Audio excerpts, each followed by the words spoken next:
Do we have the speakers online? Do we have two speakers online?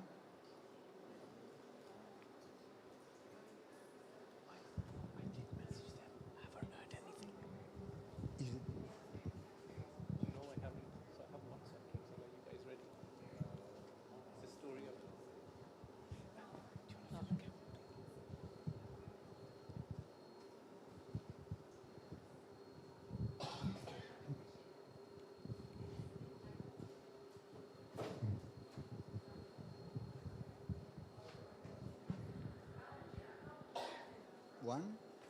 What do we have? We don't have?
بسم الله الرحمن الرحيم والصلاة والسلام على سيد المرسلين وعلى آله وصحبه أجمعين.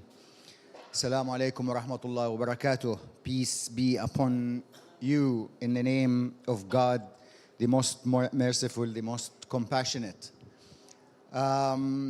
We're very delighted to be here today to talk about an innovative initiative by Islamic organizations in the Muslim community. Al-Mizan, a covenant for the earth. Today we have a number of distinguished speakers who have been part of this process for the past 4 or 5 years. God says in the Holy Quran, وَالسَّمَاءَ رَفَعَهَا وَضَعَ الْمِيزَانَ أَلَّا تَطْغَوْا فِي الْمِيزَانِ وَأَقِيمُوا الْوَزْنَ بِالْقِسْطِ وَلَا تُخْسِرُوا الْمِيزَانَ. He, God, set up the balance, Al-Mizan, so that you may not exceed the balance. Weigh with justice and do not fall short in the balance. He has spread out the earth for all living creatures. This small but powerful verse or verses in the Holy Quran represents the actual essence of the initiative of Al-Mizan. So as you would have understood from what I mentioned, Al-Mizan in English means the balance. And God subhanahu wa ta'ala created all creatures and creation in balance. So let me take you just in a quick historical background of how this has come together. In 2017, when we established the Faith for Earth program at UNEP, we invited, of course, representatives from across the globe and across religions. And the Vatican and the Catholic Church were among our distinguished participants at the United Nations Environment Assembly.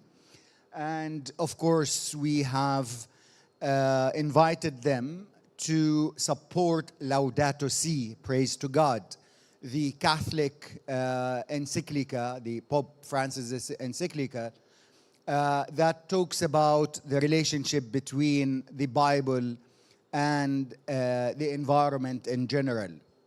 And then in 2019, we held the first international conference on Laudato Si in Nairobi at UNEP, and we discussed how to implement that. But at the same time, we had meetings with the Muslim scholars and Muslim institutions. As the Catholic Church or Christianity represents around 30% of the global population, Muslims represents between 25 to 27% of the global population. So together, they represent almost half of humanity. And those two religions have very solid reference scriptures where whenever you need to ask a question, you would probably find the answer. So in line with Laudato Si, we thought of bringing Muslim scholars together to come up with a charter, a covenant, a document that extracts the best of teachings and principles from the Quran, from the Sunnah, which is the practices of Prophet Muhammad, peace be upon him, and the historical implementation of Muslims across the centuries. So in 2018, there was a meeting for the Ministers of the Environment of Islamic Nations at ICISCO, the Islamic Organization for Science and Culture, and a number of scholars were present at that meeting. And incidentally, at that meeting, we adopted, or the Ministers of Environment adopted, a strategy for engaging religion in environmental sustainability. So that was a great foundation to provide something that provides a charter for the Islamic nation to engage on environmental sustainability. Therefore, the idea of Al-Mizan, or a covenant, was created at that time. And then, this is not the first time, studies have been done on Islam and environment. It is not the first document. It is not the first conference. And there are many, many scholars who have been working on Islam and the environment. But none of them were holistic enough to talk about contemporary environmental issues and address the Islamic perspectives from an action-oriented perspectives. So we have been requested as UNEP to facilitate the development of such a charter. And I would like to acknowledge the members of the drafting team and the core team who have been working over the past 4 years on Al-Mizan. Starting with Sidi Fazloon Khalid, who is the chair and co-author of Al-Mizan, Dr. Uthman Lowlin, the co-author and main editor of the Covenant, Dr. Abdul Majid Tribak from ICISCO, Dr. Aisha Abdullah, she's a member of the Interfaith Women Council of Faith for Earth, Professor Azizan Bahruddin from Malaysia, Dr. Evren Tok from University of Hamad, Dr. Fakhruddin Monanjaya, who I have on my left, from Indonesia, Dr. Ibrahim Özdemir from Turkey, Üsküdar University, Sheikh Ja'far Ladak, who is a Shiite representative on the team, and Kamran Shizad, who is also on my left, the director of the Islamic Foundation on Religion and Ecology and Environmental Studies, and Professor Oud Al-Jayusi from University of Bahrain, and Imam Safet Katovec, who's the chair of the North America Islamic Foundation or Society. So those 13 members have been relentlessly working on the charter and considering all the priorities that have been discussed or being discussed in COPs, in other intergovernmental fora. And we are almost there. Or we are there, but we're keeping it a surprise. In fact, we wanted to launch it during COP28. But with all the important negotiations and expectations of COP28 and the loss and damage and Chapter 6 on decarbonization and what have you, and for having this today, the Faith Pavilion, as a historical first ever faith pavilion to be held in a COP, we didn't want to add yet another launch or something big. So we have saved it for another occasion, and I will not be telling a secret that we're trying to launch it at UNEA, the United Nations Environment Assembly, number 6, which will be held in February and March in headquarters of UNEP in Kenya. So we hope that we see you there for the launch of Al-Mizan. Al-Mizan will be published in 6 languages, already translated to, of course, Arabic, English, Turkish, Indonesian, French, and Swahili. So it will be a guidance, a covenant, a document that will lead our efforts into engaging more Islamic institutions in the work of environmental sustainability. I, of course, will spare the essence and principles and understandings of the different chapters of Al-Mizan to the distinguished colleagues and panelists, but I would like to mention some of the elements or what it is about. So it addresses the transitioning from fossil fuel to sustainable sources of energy. It talks about the ethical and sustainable food production practices. It recognizes the traditional conservation practices. One of them is Al-Hima, which is a conservation system that was established more than 1400 years ago. And if you study the principles, you would find all the principles of IUCN, WWF, and in that 1400-year-old principle.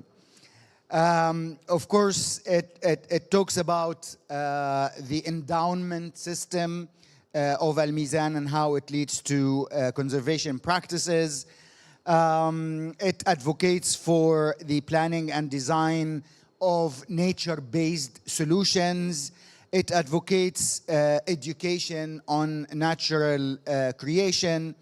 It talks about inclusive decision-making, and this is another Islamic principle known as Al-Shura, which is consultation. Anything in Islam any decision in Islam should be based on Al-Shura principle.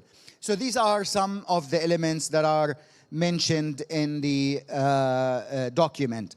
It is almost 100-page document, 5 chapters. It talks about the state of affairs or the state of the environment at the global level. It talks about the principles of Islam related to environmental sustainability.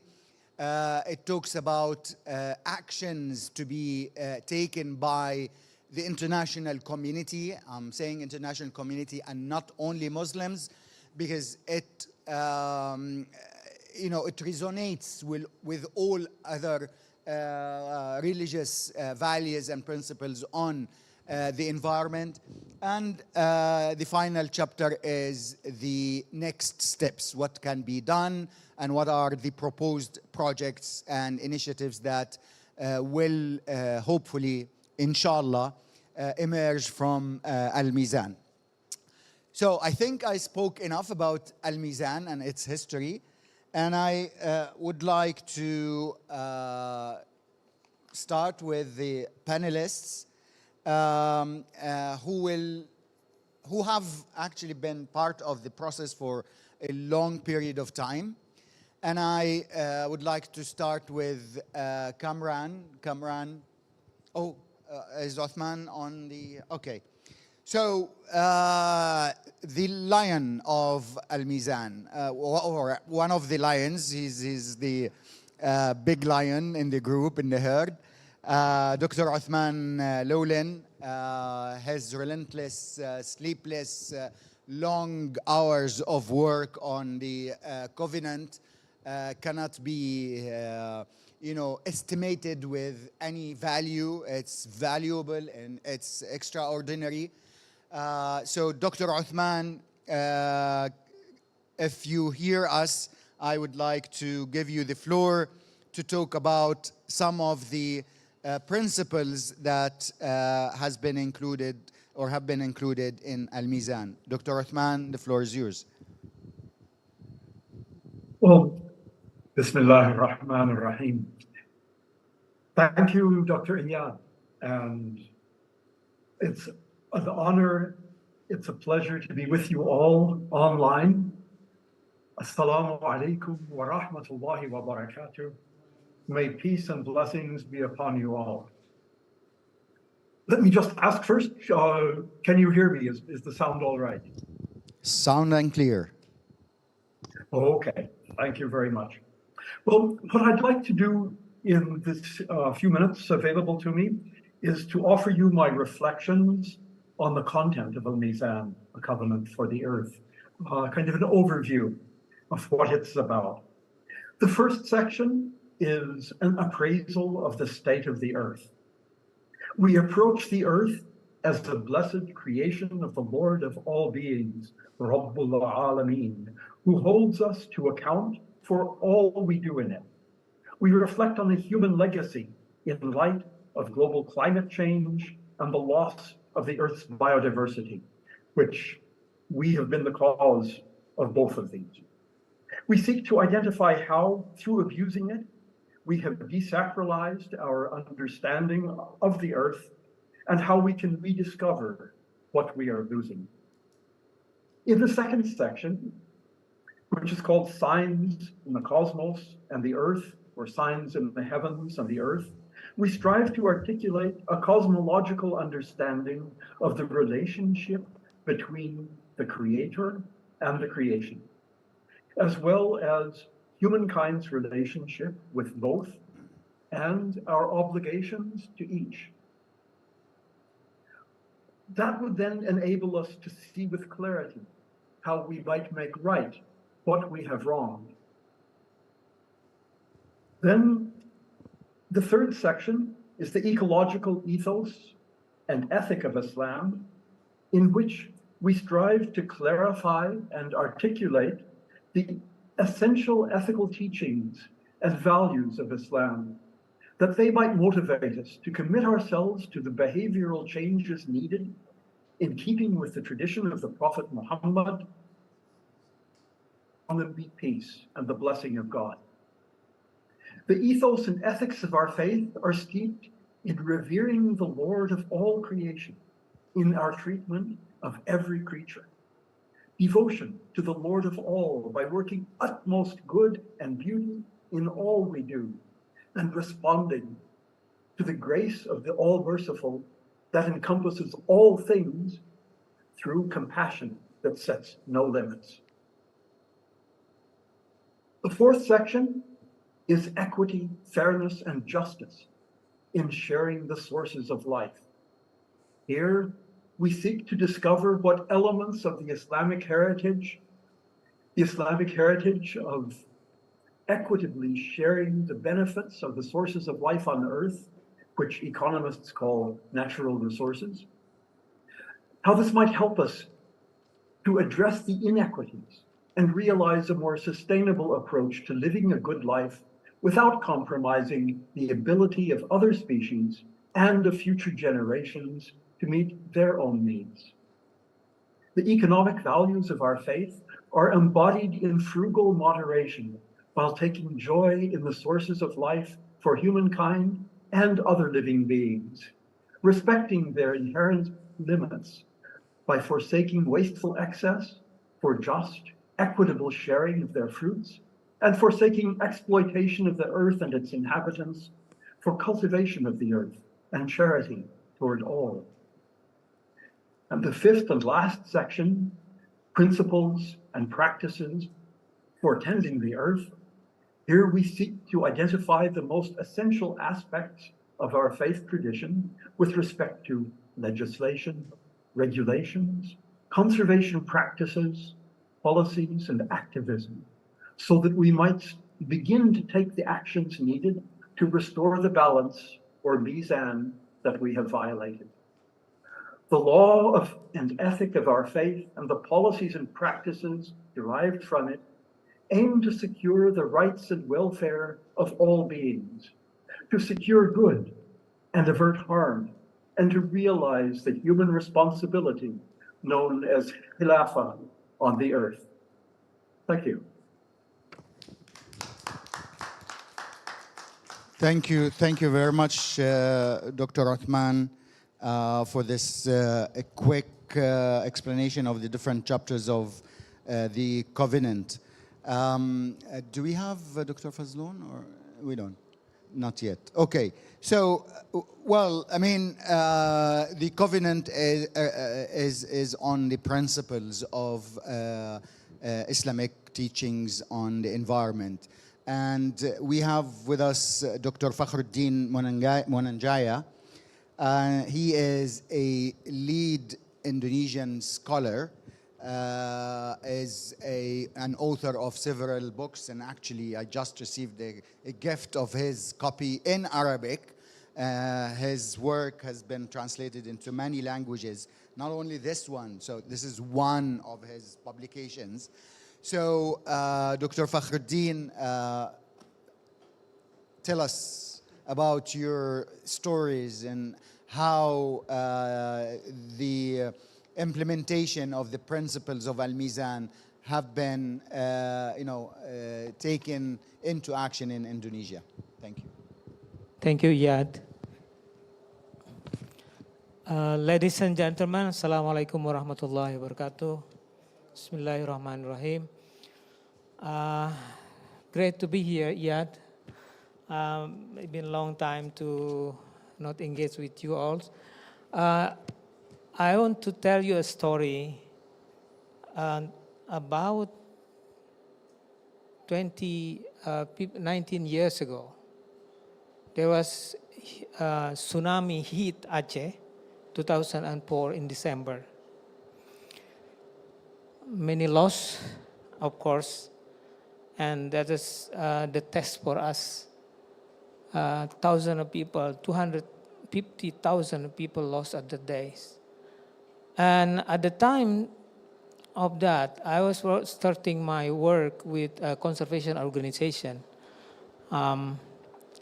There's a change and shifts of strategy from conservation organization because of the big loss of the Acehnese.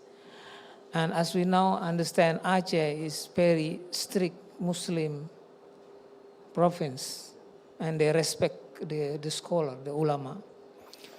That is why we come together to see, and then a big organization, WWF, invited IV's Fazlul Khalid.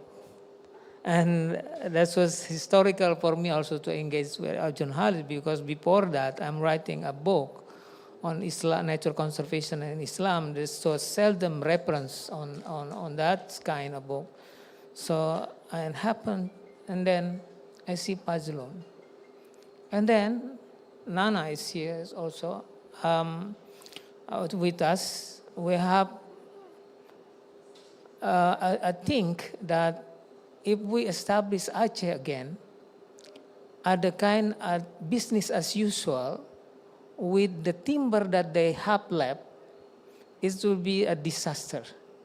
So we're gaining an idea how to get the timber from sustainable manner, because all Acehnese need to establish their houses, but they cut all the trees, and they might be from even the fruit trees they cut, durian trees they cut, and because of the needs that day. So we have a problem with communicating with the community. So the blessing is coming because we then working with the ulama. This is the key that for the Muslim communication and the society, they respect the ulama, and that's why we then starting with this idea of engaging to empowering the ulama together, connecting the text and the context. So this is what we're doing in Indonesia. I'm not doing this. I don't know how to do this. Can someone just tell us? Yeah, just. And the next, please. This is the story of the orangutan. Then in Borneo, I was born in Borneo. Orangutan is, if you go to Borneo, they are very close in the river bank. Why? Because they are not hunted. This is a dissertation from Biruta Galdikas, my mentor. I was coming to that area since teenager to learn how to take the data orangutan. We learned that 260 species of forests eat by the orangutan, and they spread that dispersal across the Borneo trees, and by that way they are balancing the nature themselves.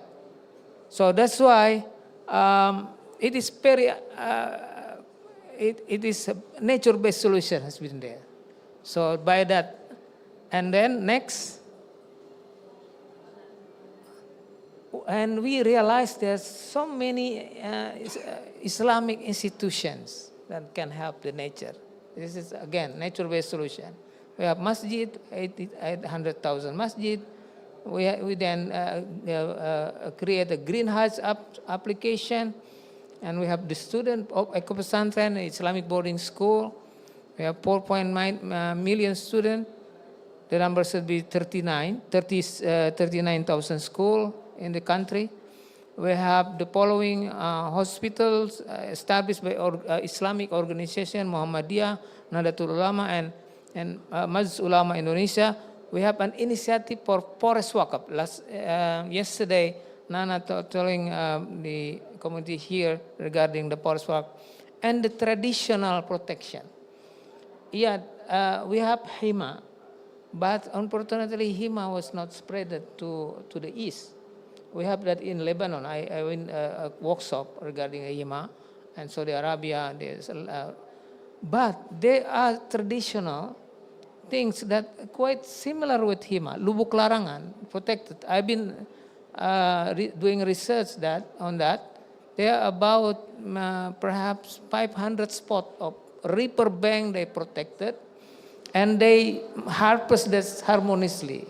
They close for one years, and then they harvest together with the community and in sustainable manner, and they protect the river. They are by the community.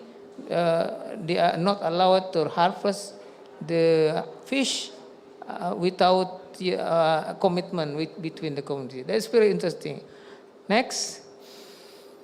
So this is the fatwas that we have. It's not news from us. In 1983, regarding the population health and development, Indonesian having a challenge with the increasing the population at that time. The 7 fatwa, I've been read that also on the books I mentioned. I wrote the books. Next. This next, please. All the fatwa, 7 fatwa actually. You scroll up. Yes, next. And this is the capacity building we do with the Ulama Council of Indonesia, National University, in dissemination of the fatwa regarding the prohibition of burning the forest. Because the main challenge for Indonesia is the emission coming from the forest. Like 3 weeks Indonesian burning forest is equal to German emission for 1 year in 2015. So we have to stop that, and the community are getting engaged with the khutbah and the sermon in many area in that area, which is very impacted by the burning of the forest. Now we stop the forest burning by the awareness from these fatwas and the supervisory of the ulama. Next, just scroll. Yeah, it's regarding. Yeah. Left and right. Right. Okay. This is the sukuk that the Islamic finance also help. I don't want to, and also the Islamic, the Hajj. Yeah, we have also engaged with her to supervise all the travel, and Ministry of Religion. We are also advocating for how to become more green on Hajj by planting trees. There a chance to plant. We count that every year 86,000 people coming from the country, and we have to queue for the Hajj up to 12 years. We can make that balance for the emission of the Hajj traveler by, for example, they have to offset their carbon emission 1 trees. So we have like 83,000 that is equal to maybe of Masdar city for 1 year for to Indonesian Hajj participant to do the carbon neutral. This is Istiqlal in our state mosque. They're starting about 30% of the mosques have been practiced now. This is an old from solar 10%, yeah? No more than 10%. And we have forest wakaf, hutan wakaf. Hutan means forest in Bahasa Indonesia. Forest wakaf in Aceh. It's collected by young people, and they buy the land. By that, we have an initiative like that. And the wakaf forest is growing, and they are growing bigger and bigger, not only in Aceh, but other part, such as Central Java and also in West Java in Bogor area. Thank you.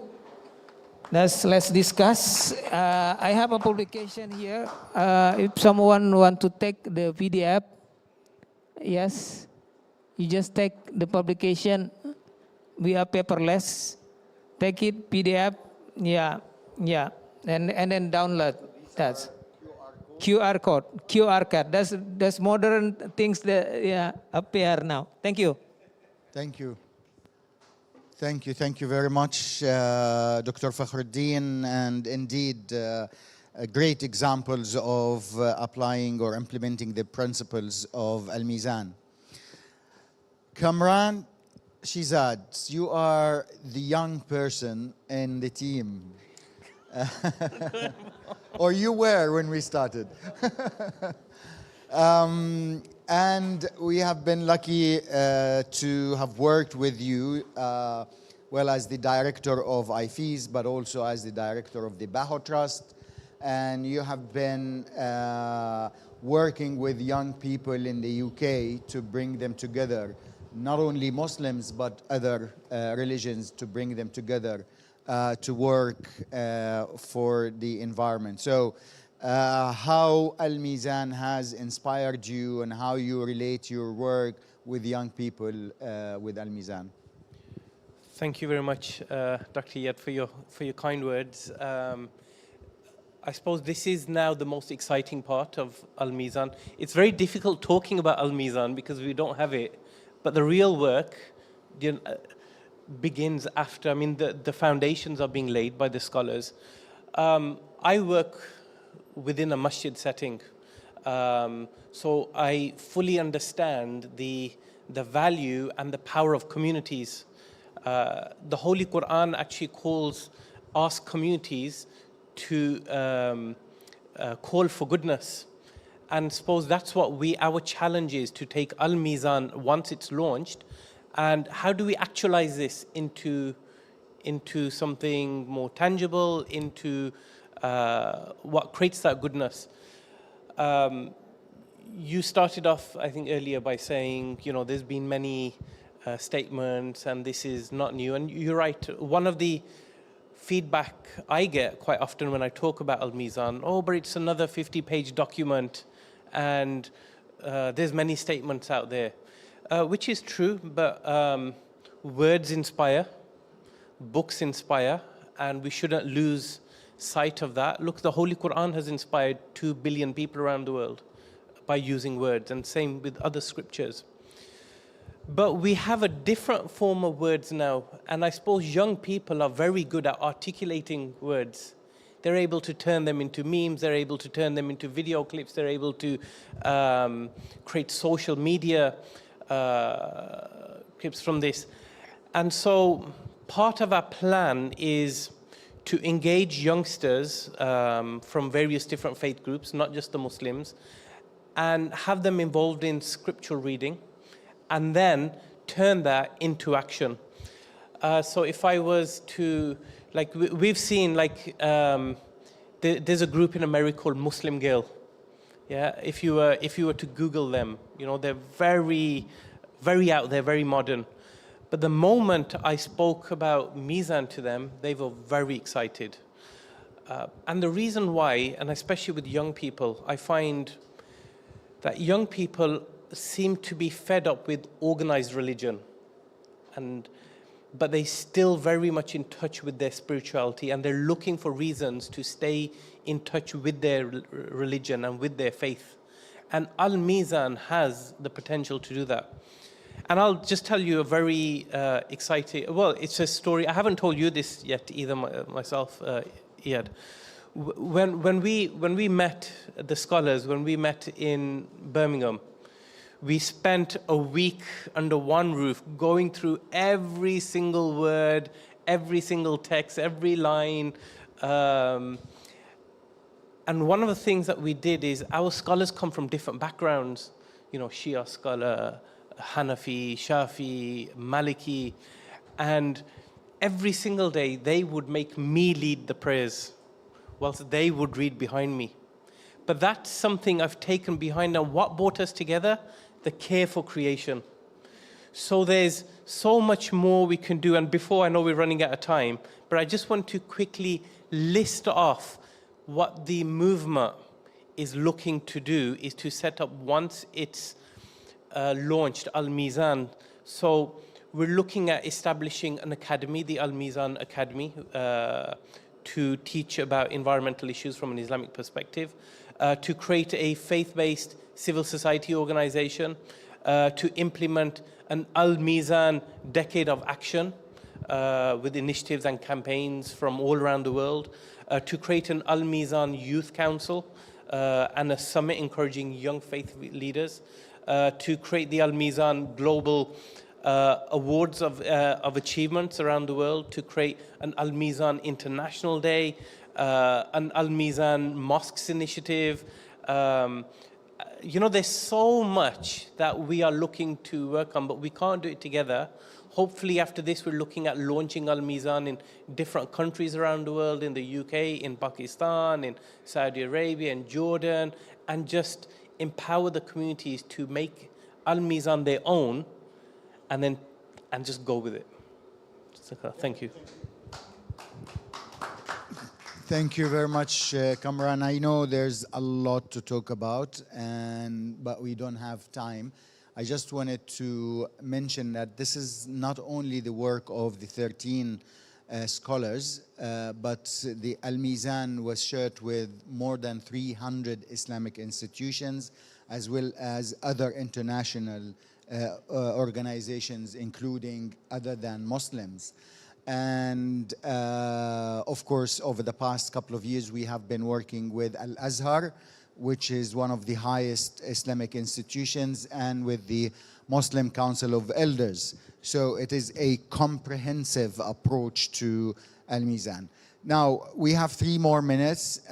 We can allow for a couple of questions, and then we can wrap up. Imam Shaiful. Thank you very much. It's really interesting to hear these thoughtful messages coming from Al-Mizan. But my question is this, Kamran, we've seen a lot of work in this regard, but we are not seeing in Africa the impact of Al-Mizan. I've seen a situation where there's a cutoff.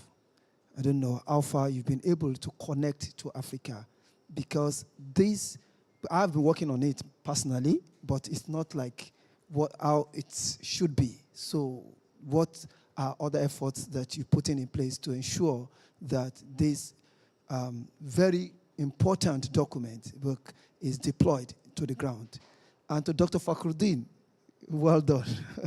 And it's really, and I know Nigeria also share the same forest the way you are showing Aragutan, which is also very much. So how can we benefit more from this work you're doing? Thank you. I've shared your publications. They are very fantastic. And we're looking up to people like you to also do better. Thank you. Thank you very much. Would you like to take the question? Hello. Yeah, I'll keep my answer short. Truth is, there's lots of work to be done. Dr. Fakhruddin mentioned Fazlun Khalid, who's a teacher to all of us. In fact, one of his very first projects was in Africa, Masali Island of Zanzibar coast, where he was able to use Islamic teachings to stop dynamite fishing and the coral reefs destroyed.